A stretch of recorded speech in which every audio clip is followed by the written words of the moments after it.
Hello friends, welcome to IPMAT by LPT.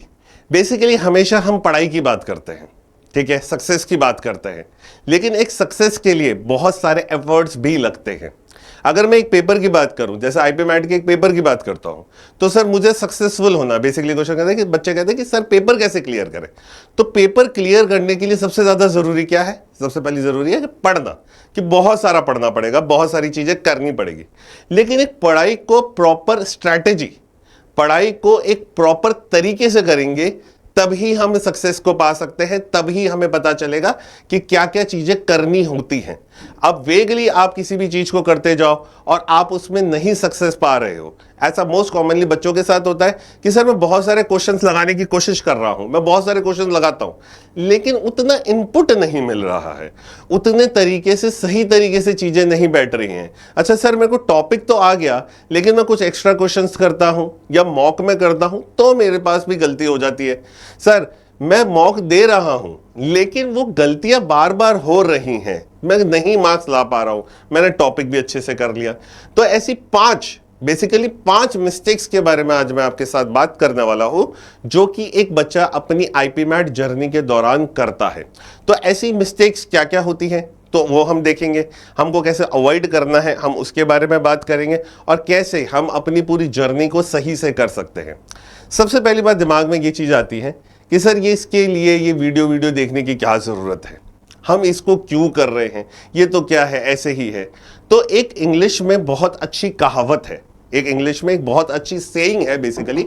तो वो saying क्या कहती है? वो सेइंग कहती है आपको, only a fool learns from his own mistakes, only a fool learns from his own mistake, the wise man learns from the mistakes of others. तो बेसिकली आज मैं आपको ये बताऊंगा कि क्या क्या सारे बच्चे गलतियां कर रहे हैं। वो गलतियां आप अगर अवॉइड कर लोगे तो आप अपना टाइम भी बचाओगे, और कोई एक नई गलती करोगे तो वो अच्छी बात है। तो लेकिन कम से कम वो मिस्टेक्स हमारे साथ नहीं हो, हमारी आईपी मैट जर्नी के दौरान नहीं हो, तो वो हमें अवॉइड करनी है। तो बेसिकली आज की वीडियो का जो मुद्दा है वो ये लाइन ही है कि हमें क्या करना है, दूसरी मिस्टेक्स, पहले से मिस्टेक पता होगी तो हम सही से कर पाएंगे। तो आज की जो वीडियो है वो इसी टॉपिक पर है, इसी के बारे में है। तो चलिए स्टार्ट करते हैं। सबसे पहली मिस्टेक, जो सबसे कॉमन मिस्टेक होती है सब बच्चों के साथ, वो होता है miss reading the question. Question को पढ़ो ही मत। 99% बच्चे क्वेश्चन को नहीं पढ़ते हैं। मेरी मैथ्स बहुत अच्छी है, मैं बहुत अच्छे से जानता हूं क्वेश्चन सॉल्व करें। मैंने सर टाइम एंड वर्क के 200 क्वेश्चन निकाल लिए, लेकिन सर जब मॉक देने बैठा तो एक सिली मिस्टेक कर दी कि मैंने कहा सर उसने पूछा कुछ था और मैंने निकाल कुछ और दिया। तो हमेशा एक बात याद रखिएगा, from your initial days question को टाइम लेते हुए पढ़ो। क्वेश्चन को ढंग से पढ़ना है आपको। क्वेश्चन को कभी भी जब अपने इनिशियल प्रैक्टिस कर रहे हो उसी समय से क्वेश्चन को पढ़ो। हमें जल्दी करनी है, जल्दबाजी नहीं करनी है। इन दोनों लाइनों में डिफरेंस होता है। तो मैं आपको कहूंगा, क्वेश्चन जब भी एक क्वेश्चन आता है मेरे पास, तो एक क्वेश्चन को एक टाइम देकर पढ़िए। देखिए बेसिकली क्या होता है, लोगों को क्या लगता है, जल्दी जल्दी करना है, जल्दी जल्दी करना है, जल्दी के चक्कर में क्वेश्चन को मिस कर देते हैं। अगर आप उसको आराम से पढ़ोगे तो सिर्फ 1 सेकंड या 2 सेकंड ज्यादा लगेगा, इससे ज्यादा कुछ नहीं लगता है। वो 1-2 सेकंड बचाने के चक्कर में आप अपने 4 मार्क्स गवा देते हो। 4 मार्क्स गवाते ही हो, साथ साथ में एग्जाम में टाइम भी गवा देते हो। जो टाइम लगाया उस क्वेश्चन को सॉल्व करने में, फिर वो क्वेश्चन गलत हो गया। तो इसमें क्या होता है कि दोनों चीजों से लॉस होता है, मैं मार्क्स से भी गया और मैं टाइम से भी गया। तो इसलिए क्वेश्चन को हमेशा सही से पढ़ें। From your initial practice days आप क्वेश्चन को सही से पढ़ते हुए जाए।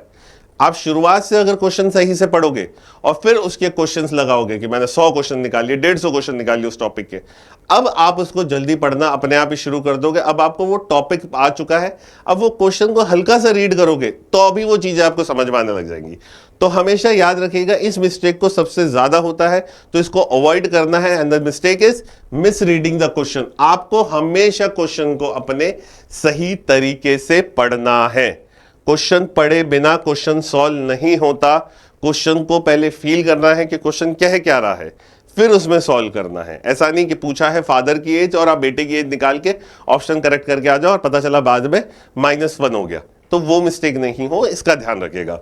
तो पहली बात है हमारे पास मिस रीडिंग द क्वेश्चन। पहला गलती जो होती है वो मिस रीडिंग द क्वेश्चन की होती है। चलते हैं सेकंड गलती की तरफ। सेकंड गलती है आपकी कैलकुलेशन एरर्स। कैलकुलेशन एरर्स क्या होता है? इनिशियली मैं बच्चों को देखता हूं, बच्चों की कैलकुलेशंस में बहुत दिक्कत होती है। बेसिकली अगर फॉर एग्जांपल मैं एक बात करूं, एक आईपीमेट का जो बच्चा है, अगर आईपीमेट जर्नी के दौरान उसको कुछ चीजें हमेशा से आनी चाहिए, जिसमें मैं कहता हूं हमेशा 1 से 20 तक की टेबल्स आपको आनी ही चाहिए। इसमें कुछ नहीं है, आपको ये चीजें सीखनी पड़ेगी कि 1 से 20 तक की टेबल्स क्या है, पूरी याद होनी चाहिए आपको। 1 से लेके 30 तक के स्क्वायर्स मिनिमम आपको आने चाहिए। मिनिमम आपको 1 से लेके 30 तक के स्क्वायर्स आने चाहिए। 1 से लेके 20 तक के क्यूब्स आपको याद होने चाहिए। एंड एक चौथी चीज और है, दैट इज एल्जेब्रिक आइडेंटिटीज। आप याद रखिएगा, अगर आप आईपी मैट की प्रिपरेशंस कर रहे हैं और अपनी प्रिपरेशंस को सही से करना चाहते हैं, तो इन चीजों को सही से करो। पहले तो अपनी जर्नी को स्टार्ट करने से पहले आपको इन चीजों पर सही से ध्यान देना पड़ेगा कि ये चीजें मेरी क्या हो, सही से हो जाए बेसिकली। तो हमेशा याद रखिएगा, इन चीजों को आपको सही से करना है। दैट इज योर, ये 4 चीजें बहुत इंपॉर्टेंट है आपकी जर्नी के लिए। तो ये चीजें याद रखिएगा। ये 4 चीजें करने के बाद अब क्या होता है, अब आपकी कैलकुलेशंस है। तो कैलकुलेशन जल्दी ही करनी है, नो डाउट, क्वेश्चन जल्दी करना, मैं भी कहता हूं क्वेश्चन को जल्दी सॉल्व करना, बट एक पर्टिकुलर तरीके से सॉल्व करिए।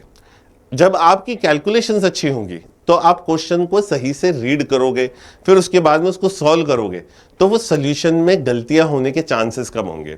नहीं तो मैक्सिमम बच्चे क्या कर रहे होते हैं, 17 इंटू 18 करना है तो उसके लिए बेसिक मल्टीप्लीकेशन शुरू कर देते हैं। एग्जाम में क्या होता है, नर्वसनेस आती है।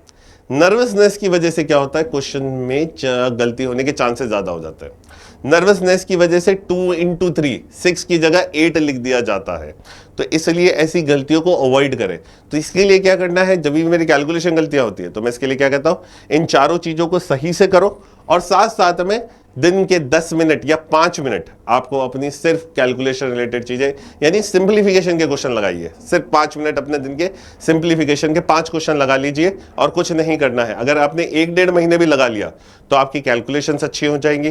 कैलकुलेशंस अच्छी होगी, आप क्वेश्चन को जल्दी से सॉल्व कर पाओगे और सही सॉल्व करने के चांसेस बढ़ जाते हैं, क्योंकि नंबर्स के साथ आप रोजाना खेल रहे हो। तो जब वो नंबर्स अटपटे से अजीब से आएंगे तो आप आराम से उसे सॉल्व कर सकोगे। तो बेसिकली दूसरी जो गलती होती है वो होती है कैलकुलेशन एरर की। तो अवॉइड करिए कि कैलकुलेशन एरर्स हमसे नहीं हो, कैलकुलेशंस की गलतियां नहीं हो, ठीक है ना। जैसे कहते हैं ना हम सिली मिस्टेक्स, तो वो सिली मिस्टेक यही है एक। चलिए दूसरी मिस्टेक के बारे में बात हुई। Moving towards the third, not understanding concept. Concept को समझना ही नहीं है, डायरेक्ट ही सर क्या करते हैं, हाई लेवल ऑफ क्वेश्चन लगाते हैं। अरे सर ये तो छोटे लेवल ऑफ क्वेश्चंस है, एग्जाम में थोड़ी ऐसे क्वेश्चंस आते हैं। एग्जाम में तो सर क्या होगा, एक हाई लेवल ऑफ क्वेश्चन आएगा। इंदौर के पेपर में सर बहुत हाई लेवल ऑफ क्वेश्चन आते हैं, अगर मैं नहीं किया तो सर मैं तो बेसिक ही करता रह जाऊंगा। ये सारे के सारे मेरे को बहाने सुनने को मिलते हैं। लेकिन एक बात याद रखिएगा, अगर आपको स्टेयर्स चढ़नी है तो हमेशा शुरुआत 1 से ही करनी पड़ती है। पहली स्टेयर तो आपको चढ़नी ही पड़ेगी, आप कूद कूद के नहीं जा सकते हो। तो हमेशा एक बात में जो प्रॉब्लम है वो है कि आपको क्या करना है, अपने बेसिक्स को स्ट्रॉन्ग करके रखना है। ऑलवेज रिमेंबर, आपके बेसिक जितने स्ट्रॉन्ग होंगे उतना आपके सारे कंसेप्ट स्ट्रॉन्ग होते जाएंगे।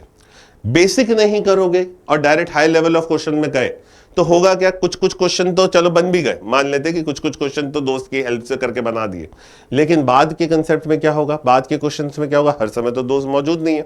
एग्जाम में जो क्वेश्चन आएगा वो बेसिक पे हिट करेगा। तो बेसिक का स्ट्रांग होना बहुत जरूरी है।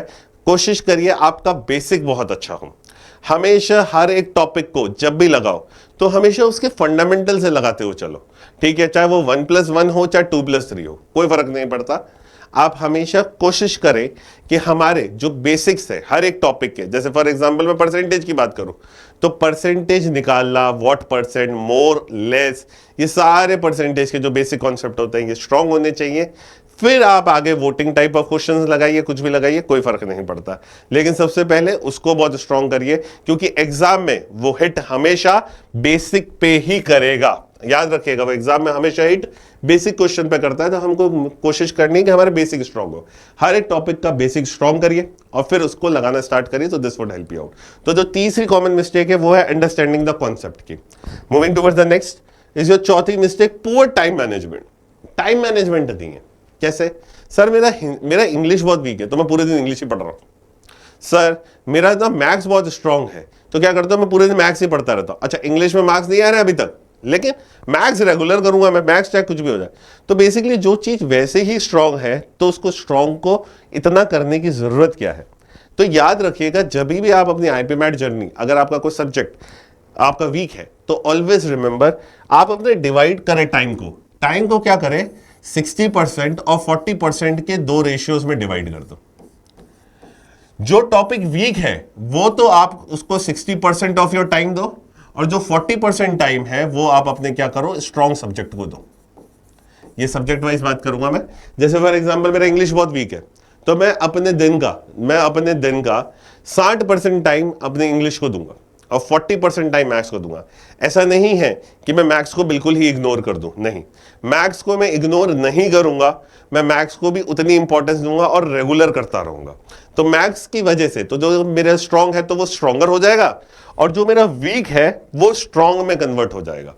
थोड़े टाइम तक ये करना है, फिर बाद में आप वापस जब वो ये वीक से स्ट्रांग में आ जाए, फिर क्या करिए, आप 50-50 में डिवाइड करके करिए। लेकिन हर एक चीज को इक्वल टाइम देना जरूरी है, हर एक सब्जेक्ट को इक्वल टाइम देना जरूरी है।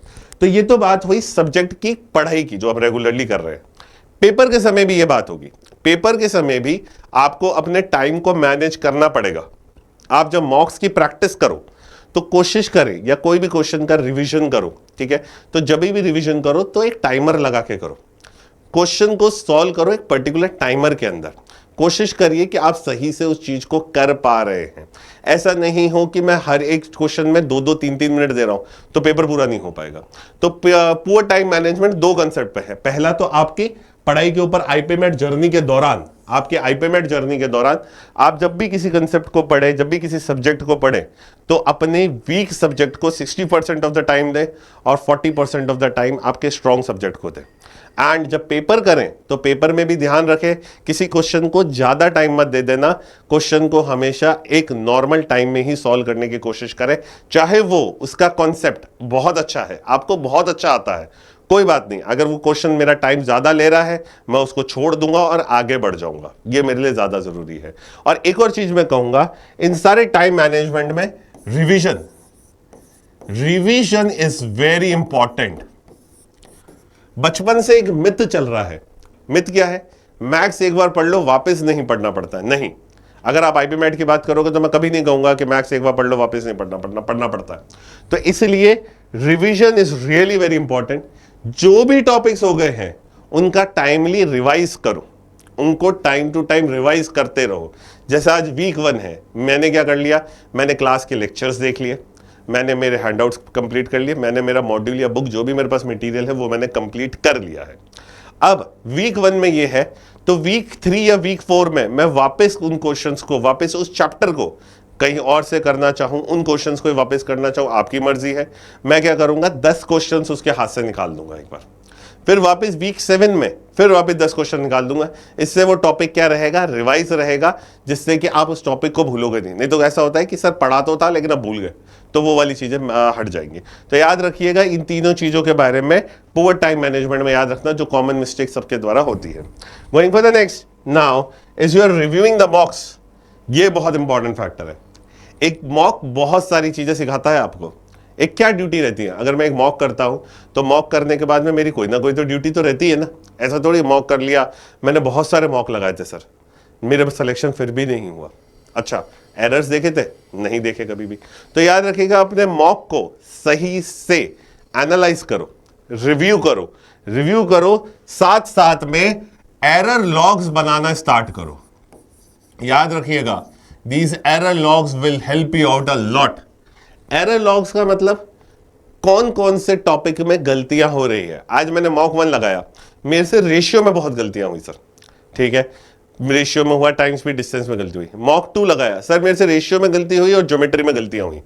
मॉक 3 लगाया, ऐसे ऐसे करके आपने लगाया। तो आप जब 4-5 मॉक लगाओगे तो आपको ये पता चलेगा, अच्छा रेशियो के चैप्टर में 5 मॉक में गलतियां हो रही है, यानी मेरा रेशियो वीक है, मुझे रेशियो को स्ट्रॉन्ग करना पड़ेगा।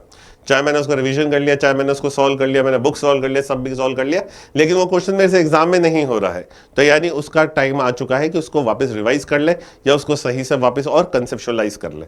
तो ये बहुत जरूरी है। एक मॉक रिव्यू, हर एक मॉक को देने के बाद रिव्यू करो, चाहे वो टॉपिक टेस्ट दो तो भी रिव्यू करो, चाहे वो आप प्रैक्टिस करो तब भी आप रिव्यू करो, रिवीजन करो तब भी आप उसको वापस देखो कि कौन कौन से क्वेश्चन है जो नहीं हुए। This will help you out a lot, maximum game changer है ये। Reviewing the मॉक्स is a game changer, आपका एकदम स्कोर कार्ड पलट देगा। तो इसका ध्यान रखिएगा, मॉक को सही तरीके से रिव्यू करो और सही तरीके से रिव्यू करने के बाद उसके एरर लॉग्स बनाओ, गलत क्वेश्चंस को देखो, अनअटेम्प्टेड क्वेश्चंस को देखो, सारी चीजें बात करो, ठीक है। तो वी विल हैव एक दूसरा सेशन हम रखेंगे कि मॉक को एनालाइज कैसे करना है, वो हम बाद में रखेंगे। लेकिन हाँ, एरर लॉग्स आप बनाना बहुत जरूरी है अभी आपके लिए, मॉक को रिव्यू करना बहुत जरूरी है, तब जाके कोई चीजें बनेगी। And remember, this is a game changer, this is really a game changer. यहां से आपका पूरा गेम चेंज हो जाएगा। तो I think so 5 common mistakes के बारे में मैंने आज आपसे बात करी है। तो 5 कॉमन मिस्टेक्स क्या क्या थी हमारी, अगर बेसिकली वापस एक बार रिवाइज करें तो क्या क्या था कि पहला था मिस रीडिंग द क्वेश्चन, ध्यान रखिएगा। दूसरी है कैलकुलेशन एरर्स। तीसरी जो चीज है मेरे पास, अंडरस्टैंडिंग द कॉन्सेप्ट, कि कंसेप्ट को अंडरस्टैंड नहीं करते, बेसिक नहीं कर रहे हो आप, इग्नोरिंग द बेसिक कहूंगा मैं इसको, कि बेसिक को इग्नोर करते जा रहे हो, तो वो चीज हो गई। चौथा हुआ पुअर टाइम मैनेजमेंट, पढ़ाई का मैनेजमेंट ही सही नहीं है, कोई भी टॉपिक को कितनी देरी पढ़ रहे हो, वो सारी चीजें। एंड 5वां one is your reviewing the mocks. तो इन सारी चीजों का आप ध्यान रखिएगा। ये सारी चीजें अब मिलके आपको एक आईपीमेट जर्नी के दौरान आपके जो मॉक्स है उसका स्कोर बढ़ाएंगे, and at the end of the day we will be able to crack. तो I think so I am clear with the things, ठीक है। आपको समझ में आएगा कि 5 कॉमन मिस्टेक जो बच्चा करता है, एंड आई होप आप ये गलतियां नहीं करोगे, और अगर कर रहे हो तो अभी से ही उसमें इंप्रूवमेंट लाना स्टार्ट कर दोगे, ताकि आगे जाके ये गलतियां ना हो, and you will save a lot of time for yourself. तो दूसरी सारी गलतियां करो, अच्छी गलतियां करो, तो वो ज्यादा अच्छा है, rather than going for these 5 mistakes. तो I think so I am clear with this. Okay then, तो आज का सेशन हम यहीं पे खत्म करते हैं। जस्ट प्लीज कमेंट में बताइएगा कुछ और गलतियां जो आप कर रहे हो, कुछ और मिस्टेक्स जो आप कर रहे हो, उसमें आपको हेल्प चाहिए तो प्लीज उसको कमेंट में जरूर बताना, तो we will be responding you in that. Okay, चलिए, टिल देन, थैंक यू।